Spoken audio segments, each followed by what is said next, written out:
there, Team NAVFAC Southeast. I'm Tiffany Young, your host for The Scoop. This is the first of many to come as we're back to our regular schedule. Well, it's that time of year again. It's time for the, wait for it, the Defense Organization Climate Survey, or DEOCS. Last year, we went into detail about the importance of the DEOCS and why we should all participate. That video will be linked in the description box below. But what exactly happened as a result of last year's DEOCS? Well, I've got the scoop on that, and I'm here to share that with you.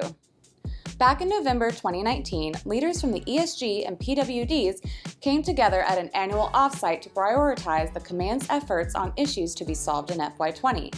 During the offsite, the command's challenges were discussed, some of which were pulled from the DEOCS results. Amongst the many great ideas that were brought to the table, the command leadership narrowed these ideas down to 5 targeted and manageable goals. These 5 goals are known as the FY20 Annual Execution Plan, or AEP. Now let's break it down. The first goal affects not just our command, but also the entire NAVFAC enterprise. That is the delay in invoice processing at DFAS and the accumulation of prompt pay interest charges. This is important because contractor invoices were not being processed and paid in a timely manner, which led to interest payments.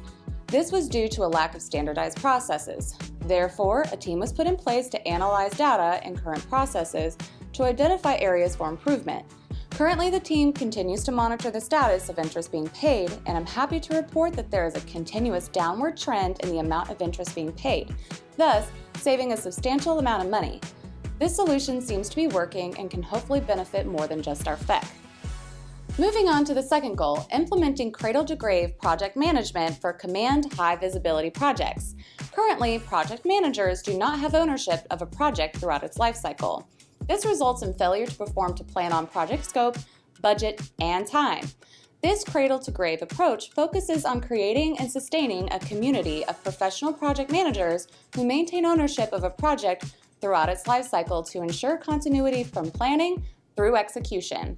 Project managers are ready and able to assume this responsibility. However, we must first increase capital improvements resources to handle projects that are less than $5 million. Once this occurs, we will be able to fully implement the project manager cradle-to-grave concept. The third goal is to improve cost accuracy with capital improvements taking ownership of the cost community management process. This is important because bid bust can negatively affect our ability to provide on-time delivery of our products and services. Teams have been tasked with improving our community of cost professionals throughout NAVFAC Southeast. Some of these changes have already been implemented, but it will take some time before we see the full result these solutions have and can vary based on the type of project. Ultimately, the more accurate cost estimates and long-term management plans will enable supported commands to better budget for their requirements. Now, for goal number 4, plan and require facilities and IT hardware to support growth, otherwise known as space planning. Our command has been faced with significant new operational requirements. To fulfill these requirements, we have dedicated resources to drastically reduce the job vacancy rate to below 10% during FY19. While more dedicated Americans have joined our team, we have serious office space limitations. One of the goals of this initiative is planning to better utilize our office space in a more efficient manner. This project is currently ongoing as the team faces a different set of challenges in response to COVID-19. More on this to follow. And last but not least, the 5th goal is to develop policies and procedures for unmanned aerial systems, or UAS, to benefit all business lines. UAS technology can increase our effectiveness, reduce costs, and increase safety while we conduct project evaluations, facilities assessments, and damage assessments, like after a hurricane.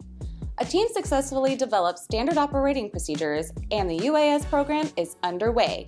The value of this technology cannot be overstated due to its diversity. I am looking forward to seeing these things in action in years to come, so stay tuned. I knew it was a long one, but thanks for hanging in there with me. I understand that a lot of these initiatives seem to only impact the big picture, but keep in mind that these solutions eventually trickle down to benefit us all. With that in mind, I hope you all take the time to take the DEOCS to help shape 2021. Until next time, bye!